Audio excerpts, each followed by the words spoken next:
अस्सलाम वालेकुम। स्टूडेंट, हमारा जो क्लासेस का सेशन चल रहा था जिसमें हम बात कर रहे हैं टाइप्स ऑफ ऑडिट की। तो इसके अंदर जो है हमने बात की थी कंटिन्यूस ऑडिट की, हम डिस्कस कर रहे थे इन फाइनल ऑडिट की, और हम पहुंच गए थे एफिशिएंसी ऑडिट तक, जिसमें हम लास्ट टाइम डिस्कस कर रहे थे ऑब्जेक्टिव ऑफ एफिशिएंसी ऑडिट।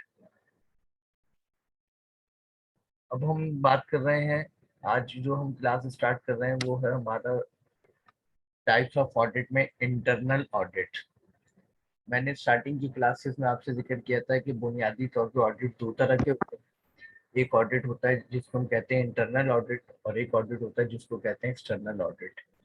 तो इंटरनल ऑडिट की अगर हम बात कर रहे हैं, internal audit comprises all the measures whereby every aspect business is controlled.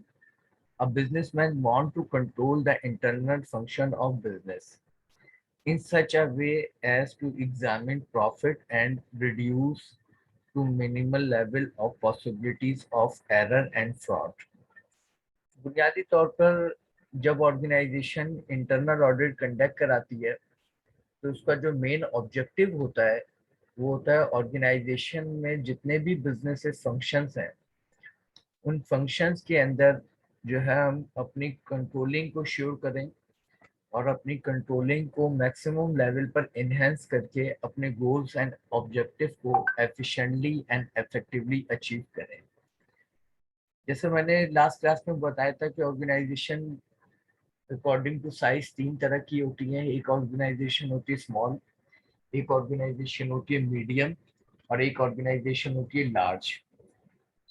तो नॉर्मली जो है ये लार्ज ऑर्गेनाइजेशन जिनका इन्वेस्टमेंट वॉल्यूम बहुत ज़्यादा होता है, नंबर ऑफ एम्प्लॉय बहुत ज़्यादा होता है, नंबर ऑफ रेवेन्यू उनकी पर ईयर बहुत ज़्यादा होती है, उनकी बिजनेस के जो ऑब्जेक्टिव है वो बहुत ज़्यादा चैलेंजिंग होते हैं, उनके गोल बहुत ज़्यादा जॉइंट होती हैं।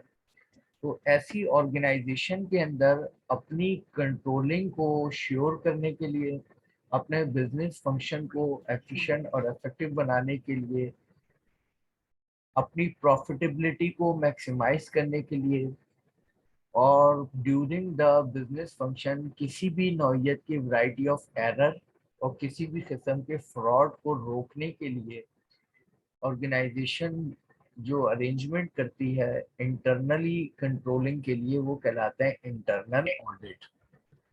इंटरनल ऑडिट ऑर्गेनाइजेशन की, जैसे कि आपने मैनेजमेंट में फंक्शन ऑफ मैनेजमेंट पढ़े होंगे जो कि 5 से, जिसका लास्ट फंक्शन होता है कंट्रोलिंग। किसी भी मैनेजमेंट या किसी भी ऑर्गेनाइजेशन के लिए जो सबसे मुश्किल फंक्शन होता है वो होता है कि किस तरीके से अपनी कंट्रोलिंग को श्योर बनाएं।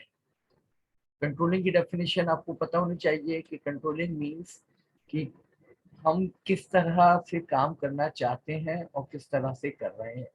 यानी जब हम अपने स्टैंडर्ड्स और अपनी परफॉर्मेंस के दरमियान कंपैरिजन करते हैं तो ये मरहला हमारा कहलाता है कंट्रोलिंग का। जब हम कंपैरिजन करते हैं तो हमें पता चलता है कि अगर करंट परफॉर्मेंस और स्टैंडर्ड के दरमियान डिफरेंस है तो इस डिफरेंस को मैनेजमेंट में कहते हैं डेविएशन। ये डेविएशन हमारे लिए प्रॉफिटेबिलिटी को रिड्यूस करने का सबब बनती है, बाद वक्त इवन लॉस क्रिएट करने का सबब बनती है, यानी ऑर्गेनाइजेशन के लिए अनफेवरेबल होती है।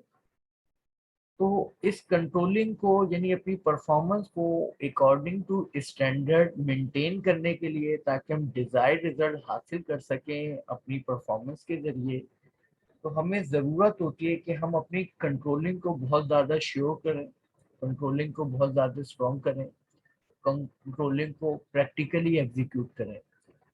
तो ऑर्गेनाइजेशन अपनी कंट्रोलिंग को सपोर्ट करने के लिए, कंट्रोलिंग को श्योर करने के लिए प्रोसीजर शुरू करती है जिसको कहते हैं इंटरनल ऑडिट। और इंटरनल ऑडिट की आपने इंट्रोडक्शन से ये अंदाज़ा लगाया कि बिजनेस फंक्शन को मॉनिटर करना, बिजनेस फंक्शन को जज करना, प्रॉफिटेबिलिटी को कैलकुलेट करना, एरर और फ्रॉड को कम करना या ख़त्म करना, ये बुनियादी मकसद होता है इंटरनल ऑडिट का। यानी कंट्रोलिंग में भी हम यही करते हैं और इंटरनल ऑडिट के जरिए भी यही करते हैं। आगे अगर बात करें, internal audit is the best regarded as indicated the whole system of control, financial or otherwise established for the conduct of business, including intercheck, internal audit and other form of control.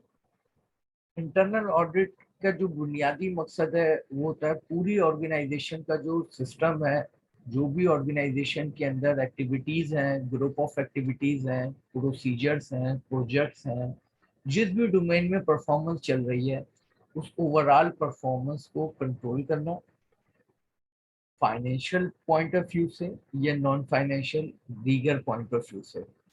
तो हर लिहाज से organisation की performance को monitor करना, जज करना, उसकी weaknesses को ख़त्म करना, उसकी एफिशिएंसी और इफेक्टिवनेस में इजाफा करना, और अपनी pre determined goals and objective को एफिशिएंटली और इफेक्टिवली अचीव करने के लिए हम कंडक्ट कराते हैं इंटरनल ऑडिट।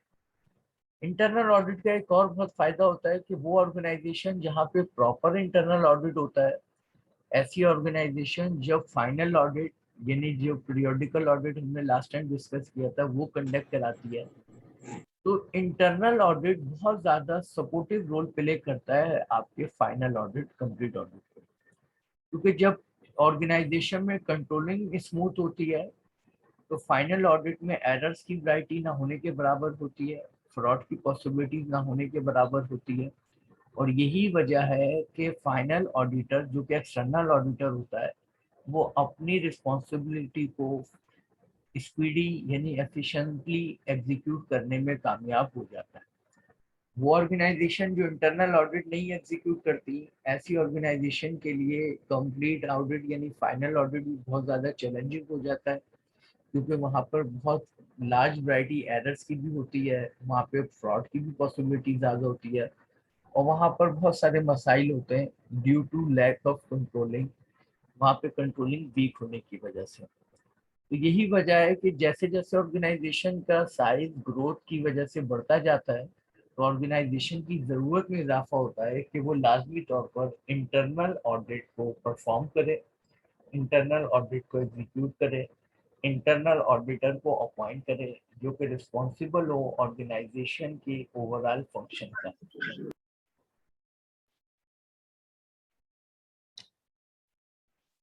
इंटरनल ऑडिटर और एक्सटर्नल ऑडिटर की अगर हम बात करें तो इंटरनल ऑडिटर और एक्सटर्नल ऑडिटर में फ़र्क ही होता है, जो कि मैंने स्टार्टिंग की क्लासेस में भी आपको बताया था कि इंटरनल ऑडिटर का दूसरा नाम डिपेंडेंट ऑडिटर भी होता है। इसको डिपेंडेंट ऑडिटर क्यों कहते हैं? क्योंकि ये एम्प्लॉय ऑफ मैनेजमेंट यानी वो एम्प्लॉय ऑफ ऑर्गेनाइजेशन होता है। तो इसकी जितनी भी परफॉर्मेंस होती है, जितनी भी इसकी रिस्पॉन्सिबिलिटी होती है वो डायरेक्ट की जाती है और डिफाइन की जाती है टॉप मैनेजमेंट की तरफ से।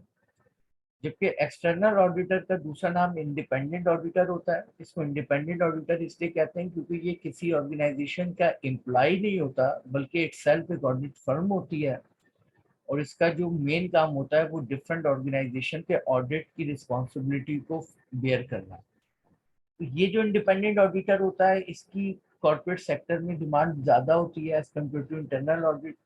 यही वजह है कि प्रोफेशनली ये बहुत ज़्यादा कॉम्पिटेंट और क्वालिफाइड भी होता है as compare to internal audit. और यही वजह है कि जो और एक्सटर्नल ऑडिटर रिपोर्ट जारी करता है, ऑडिट जिसको हम ऑडिट रिपोर्ट कहते हैं, उसकी भी मार्केट में वैल्यू बहुत ज़्यादा होती है। अब अगर हम बात करें ऑब्जेक्टिव ऑफ इंटरनल ऑडिट, तो क्या क्या ऑब्जेक्टिव क्या है, वो कौन से ऑब्जेक्टिव है जो हम इंटरनल ऑडिट के जरिए अचीव करते हैं? उसमें सबसे पहले करेक्ट अकाउंटिंग ऑफ ट्रांजैक्शन। हमारा पहला ऑब्जेक्टिव है कि हम अपने अकाउंटिंग ट्रांजैक्शन को करेक्टली एग्जीक्यूट करते हैं। Internal control ensure that all the transaction have been correctly recorded. जब हम अकाउंटिंग प्रोसीजर की बात करते हैं तो हमें पता चलता है कि अकाउंटिंग प्रोसीजर के अंदर एरर्स भी हो सकते हैं, अकाउंटिंग प्रोसीजर के अंदर फ्रॉड भी हो सकते हैं। एरर किसे कहते हैं, फ्रॉड किसे कहते हैं, ये हम लास्ट टाइम डिटेल में डिस्कस कर चुके हैं। तो जब हम इंटरनली ऑडिट एग्जीक्यूट करते हैं तो टाइम टू टाइम हम अपने अकाउंटिंग रिकॉर्ड को प्रॉपर चेक करते हैं, और इस चेकिंग के जरिए हम अपनी अकाउंटिंग ट्रांजैक्शन की ट्रांसपेरेंसी को श्योर करते हैं कि जो ट्रांजैक्शन रियलिटी में है वही रिकॉर्ड का हिस्सा बन रही है, जो ट्रांजैक्शन में डिटेल है वही ट्रांजैक्शन के हिस्सा बन रही है, इसके अंदर कुछ चाहे वो कॉन्शियसली इंटेंशनली हो या अनइंटेंशनली हो, एरर हो या फ्रॉड हो, इसकी पॉसिबिलिटीज ना हो। तो सबसे मेन ऑब्जेक्टिव होता है कि अकाउंट रिकॉर्ड को ट्रांसपेरेंट बनाना, अकाउंट रिकॉर्ड की क्वालिटी को इनहेंस करना, अकाउंट रिकॉर्ड की परफॉर्मेंस को स्मूथ करना। नेक्स्ट जो इसका ऑब्जेक्टिव होता है इंटरनल ऑडिट का, वो होता है prevention of error and fraud. One of the objective of internal control is to prevent error and fraud and to detect them smoothly. Second जो मेन ऑब्जेक्टिव होता है इंटरनल ऑडिट का, वो ये होता है कि किसी भी किस्म के एरर और किसी भी किस्म के फ्रॉड को एग्जीक्यूट होने से पहले ही कंट्रोल करना, ताकि उनकी पॉसिबिलिटीज ऑफ क्रिएशन ना होने के बराबर हो। तो ये कहलाती है prevention of error and fraud. हम इंटरनल कंट्रोल के जरिए अपने तमाम वो डोमेन जहाँ पे एरर की गुंजाइश हो सकती है, एरर की पॉसिबिलिटीज हो सकती है, वो तमाम अकाउंट्स की डोमेन जहाँ पे फ्रॉड की पॉसिबिलिटीज हो सकती है, हम इन तमाम को पहले से ही कंट्रोल करते हैं ताकि उनके एग्जीक्यूट होने की कोई कंडीशन बाकी ना रहे। तो इस तरह हम स्मूथली अपने टारगेट को अचीव करते हैं, स्मूथली अपने कंट्रोलिंग के जरिए अकाउंटिंग रिकॉर्ड को ट्रांसपेरेंट करते हैं और उसकी क्वालिटी में इजाफा करते हैं। थर्ड जो ऑब्जेक्टिव है इंटरनल ऑडिट का, वो है fixing responsibilities. Internal control is aimed at established responsibility centers and fixing accountability with regard to each activity। हम इंटरनल ऑडिट के जरिए जो रिस्पॉन्सिबिलिटी होती है ऑर्गेनाइजेशन की, उसको डिवाइड करने में बेहतर तरीके से कामयाब हो जाते हैं।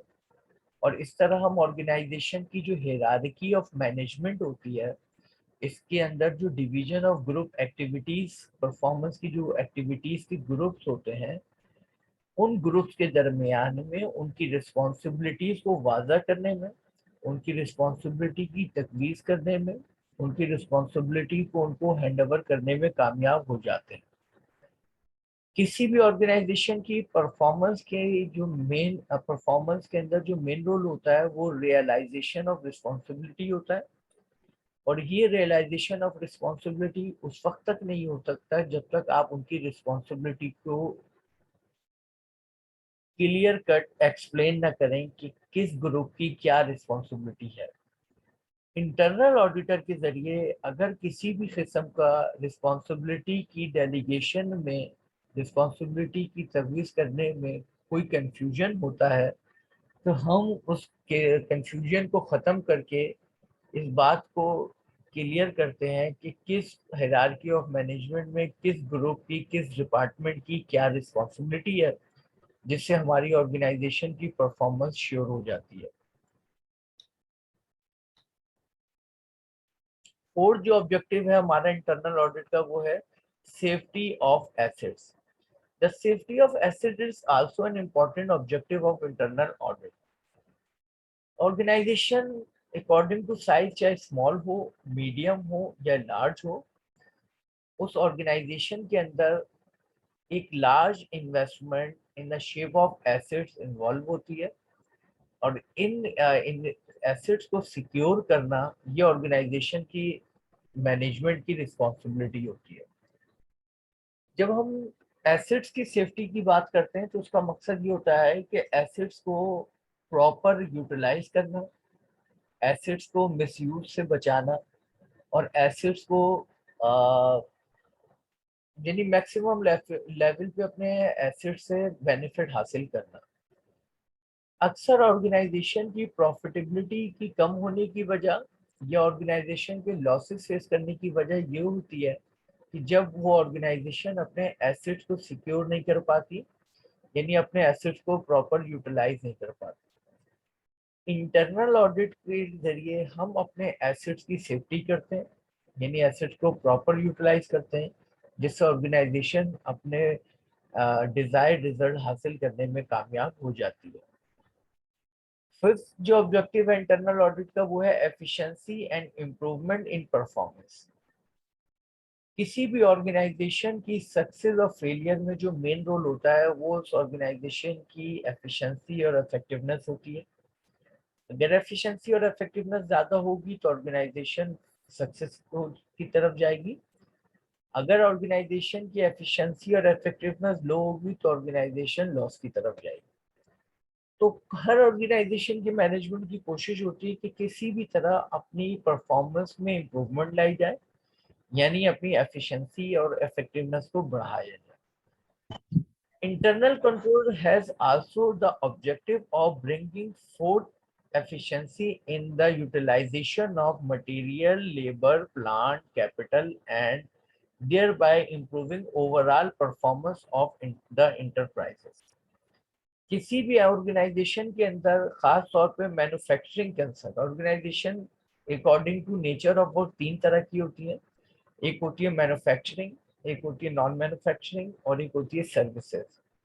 खास तौर पे मैन्युफैक्चरिंग ऑर्गेनाइजेशन जिसके चैलेंजेस बहुत ज़्यादा होते हैं क्योंकि इसमें रिसोर्सेज बहुत ज़्यादा इन्वॉल्व होती हैं और ऐसे में रिसोर्सेज की सेफ्टी के जो चैलेंज है वो बहुत ज़्यादा बढ़ जाता है। इन रिसोर्सेज में जो खास तौर पे रिसोर्सेज होती हैं वो होती है मटेरियल जो कि कैपिटल रिसोर्सेज है, लेबर जो कि ह्यूमन रिसोर्सेज है, प्लांट और इन्वेस्टमेंट यानी कैपिटल।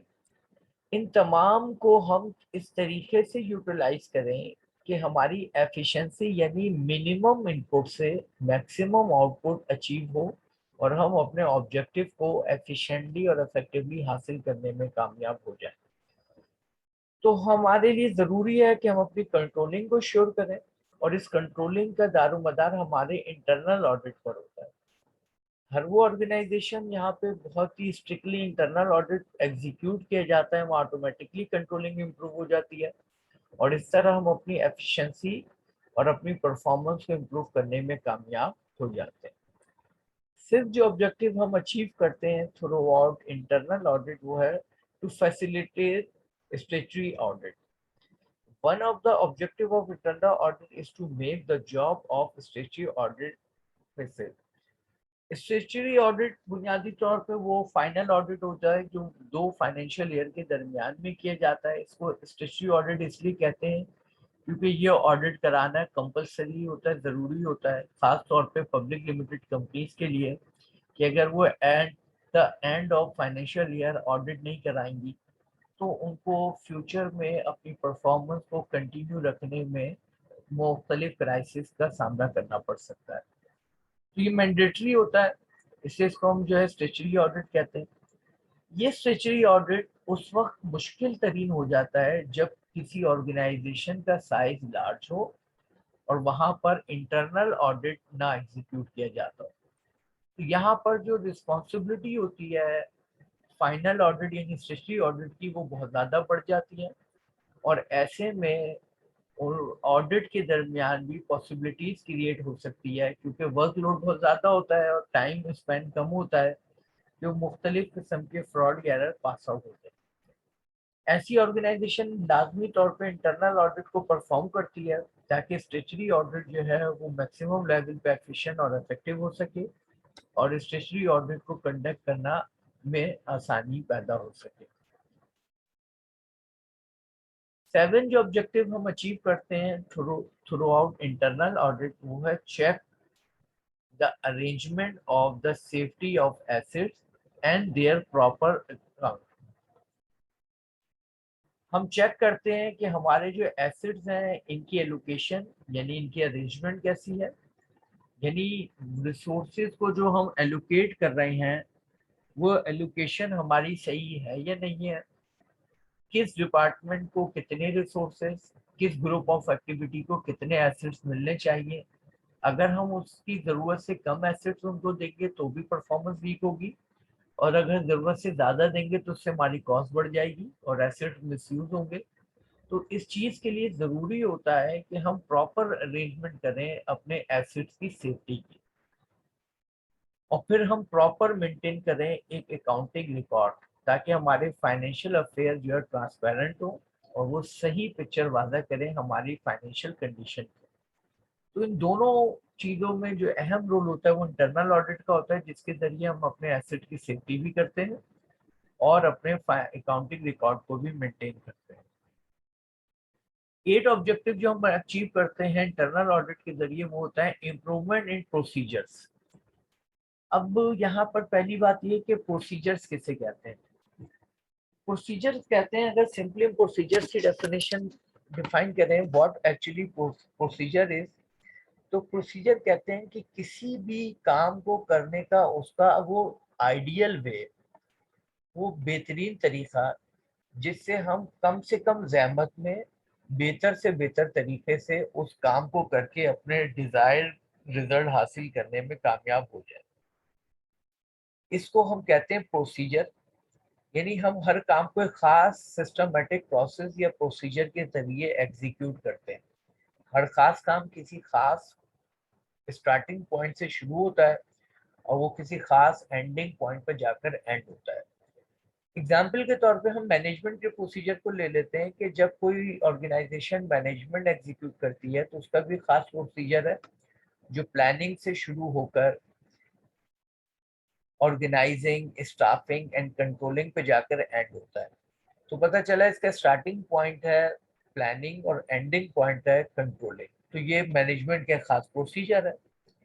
इसी तरह बिजनेस ऑर्गेनाइजेशन की मुख्तलिफ डोमेन में मुख्तलिफ प्रोसीजर होते हैं जिनके ज़रिए हम अपने pre determined goals and objective को हासिल करने की कोशिश करते हैं। ये प्रोसीजर डेवलप किए जाते हैं मुख्तलिफ एक्सपेरिमेंट से, और इन एक्सपेरिमेंट के बाद जो हम सबसे बेस्ट प्रोसीजर होता है उसको अपनी ऑर्गेनाइजेशन के हिस्सा बनाते हैं, शामिल करते हैं और फिर उसी प्रोसीजर के तहत उस पूरे काम को एक स्पेसिफिक टाइम फ्रेम में किया जाता है।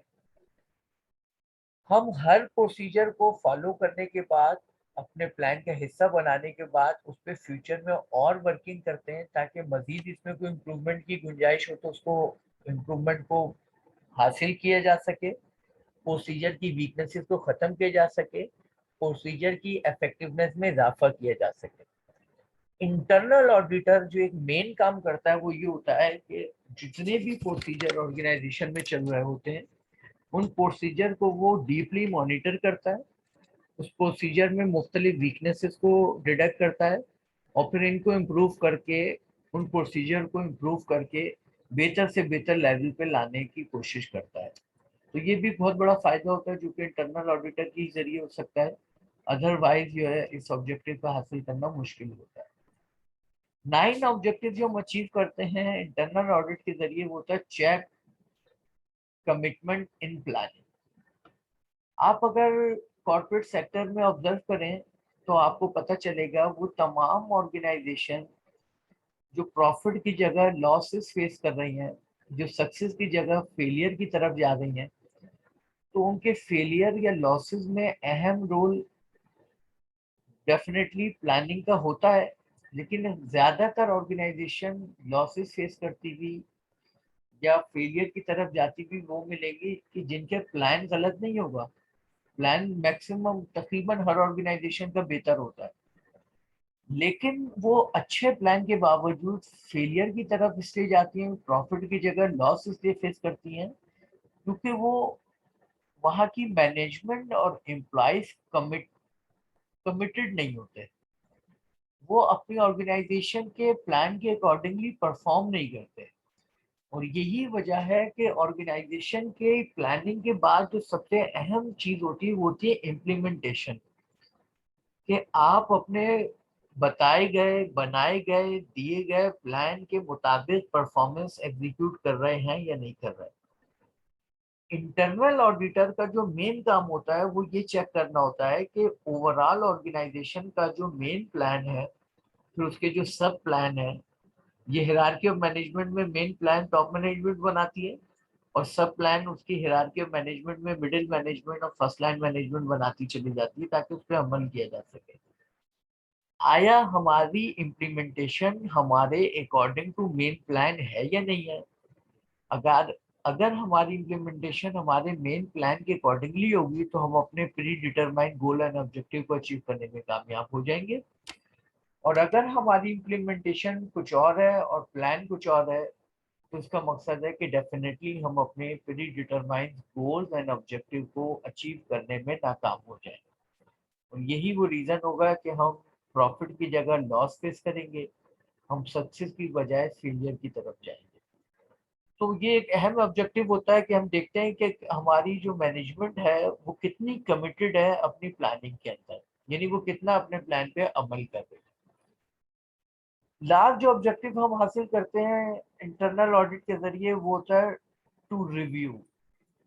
रिव्यू मीन्स कि ऑर्गेनाइजेशन में जो भी डिसीजन मेकिंग की गई है, चाहे वो स्ट्रेटेजिक डिसीजन हो चाहे वो टैक्टिकल डिसीजन हो, इन डिसीजन मेकिंग के एग्जीक्यूट होने के बाद, इनके रिजल्ट के फेस करने के बाद इनको रिव्यू करना कि क्या ये डिसीजन मेकिंग हमारे लिए मैक्सिमम लेवल लेवल पर फेवरेबल थी या नहीं, हमारी प्लानिंग में कोई इम्प्रूवमेंट की गुंजाइश है, हमारे प्रोसीजर में कोई इम्प्रूवमेंट की गुंजाइश है, हमारी पॉलिसीज में कोई इम्प्रूवमेंट की गुंजाइश है, हमारे डिसीजन मेकिंग में कोई इम्प्रूवमेंट की गुंजाइश है। तो ये रिव्यू करना जो एक मुश्किल मरहला होता है, ये मुश्किल इसलिए होता है कि हिरार्की ऑफ मैनेजमेंट में हर कोई अपनी रिस्पॉन्सिबिलिटी में एंगेज होता है और उसके पास इस तरह टाइम नहीं हो सकता होता कि वो अपनी मुख्तलिफ डोमेन को रिव्यू करे।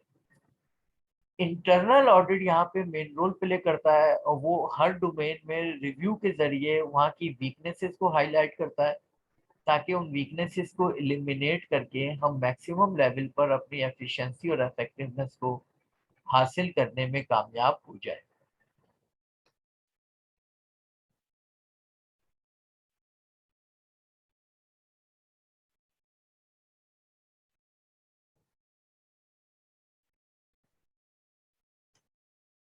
अब अगर हम बात करें इंटरनल ऑडिट के प्रोसेस की कि क्या प्रोसेस होता है इंटरनल ऑडिट के अंदर, तो उसमें सबसे पहले the activity to be examined must be defined. If purchasing procedure is to be examined, it has to be examined.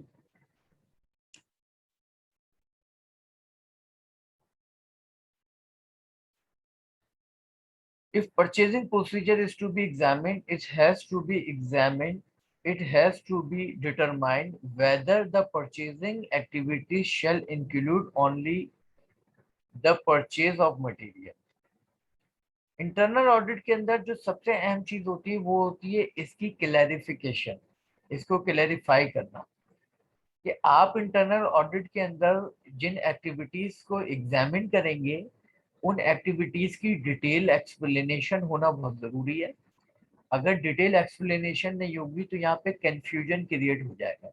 Example हमने यहाँ पे कोट किया कि हम ऑर्गेनाइजेशन, किसी भी ऑर्गेनाइजेशन के अंदर जो एक अहम चीज किसी भी बिजनेस की जो सबसे पहला इनिशिएटिव होता है वो होता है परचेजिंग। चाहे आप मैन्युफैक्चरिंग बिजनेस कर रहे हैं, चाहे आप नॉन मैन्युफैक्चरिंग बिजनेस कर रहे हैं, चाहे आप सर्विसेज बिजनेस कर रहे हैं, किसी भी बिजनेस का जो स्टार्टअप होता है वो पहले होता है परचेजिंग, बाद में हम जाते हैं सेलिंग की तरफ और जहाँ से हम रेवेन्यू जनरेट करते हैं और हम अपनी प्रॉफिटेबिलिटी हासिल करते हैं। अगर हमारी परचेजिंग इफेक्टिव होगी तो आगे के मामला आसान हो जाएंगे और हम अपने प्रॉफिटेबिलिटी को आसानी से हासिल कर सकेंगे। लेकिन अगर हमारी परचेजिंग ही गलत हो गई तो आगे हमारे चाहे परफॉर्मेंस कितनी ही एफिशिएंट और इफेक्टिव क्यों ना हो, हम अपने pre determined goals and objective को कभी भी हासिल नहीं कर सके। यही वजह है कि हर ऑर्गेनाइजेशन चाहे वो मैन्युफैक्चरिंग हो, नॉन मैन्युफैक्चरिंग हो या सर्विसेज हो, वो बहुत ज्यादा कॉन्शियस होती है, बहुत ज्यादा कंसर्न होती है अपनी परचेजिंग की तरफ। अब अगर हम परचेजिंग की डोमेन को फोकस करना चाह रहे हैं, एग्जामिन करना चाह रहे हैं, तो हमें ये डिफाइन करना है कि परचेजिंग तो ऑर्गेनाइजेशन में बहुत सारी होती है, तो क्या हमें तमाम परचेजिंग को फोकस करना है या किसी पर्टिकुलर परचेजिंग को फोकस करना है। जैसे कि किसी भी ऑर्गेनाइजेशन जो खासतौर पर मैन्युफैक्चरिंग कंसर्न होती है उसके अंदर जो एक ह्यूज इन्वेस्टमेंट कंज्यूम होती है वो होती है उसके मटेरियल परचेजिंग में, यानी रॉ मटेरियल अगर हम परचेज कर रहे हैं तो क्या हमें इंटरनल ऑडिट के प्रोसेस के तहत सिर्फ रॉ मटेरियल की परचेजिंग को फोकस करना है या हमें अदर एक्टिविटी जो दीगर परचेजिंग हो रही है उनको भी फोकस करना है। तो ये चीज क्लैरिफाई करना बहुत जरूरी है, वरना हम इंटरनल ऑडिट के वो डिजायर्ड रिजल्ट हासिल नहीं कर सकेंगे जो हम करना चाहते थे। Therefore, the policy with regard to the activity, its procedure and control device must be observed. Workflow chart should be prepared in this regard. यही वजह है कि हमारी जितनी भी पॉलिसीज हैं मुख्तलिफ एक्टिविटीज से रिलेटेड, जितने भी हमारी कंट्रोलिंग डिवाइस हैं, कंट्रोलिंग डिवाइस कहते हैं जैसे कि हमारे बजट्स होते हैं जिसके अंदर हम मेंशन करते हैं कि किसी भी काम को करने में टाइम कितना लगना चाहिए, किसी भी काम को करने में कॉस्ट कितनी लगनी चाहिए, किसी भी काम को करने में ह्यूमन रिसोर्सेज कितनी इन्वॉल्व होंगी, किसी भी काम को करने में कैपिटल रिसोर्सेज कितनी इन्वॉल्व होगी। तो इसको हम कहते हैं कंट्रोलिंग डिवाइस और जो हमारे बजट्स कहलाते हैं। तो कंट्रोलिंग डिवाइसेस को ऑब्जर्व करना कि ये सही है या नहीं है, यानी जो बजट हमने बनाए वो सही है या नहीं है। वर्क फ्लो चार्ट जो हम ऑर्गेनाइजेशन में प्रिपेयर करते हैं अपनी स्मार्ट परफॉर्मेंस के लिए वो सही है या नहीं है, इनकी इम्प्रूवमेंट, इनकी कंटिन्यूटी, ये तमाम चीज को चेक करना ये हमारा इंटरनल ऑडिट का हिस्सा होती है। तो हम इंटरनल ऑडिट के जरिए जो है इनके अंदर मैक्सिमम लेवल पर बेहतरी लाने की कोशिश करते हैं।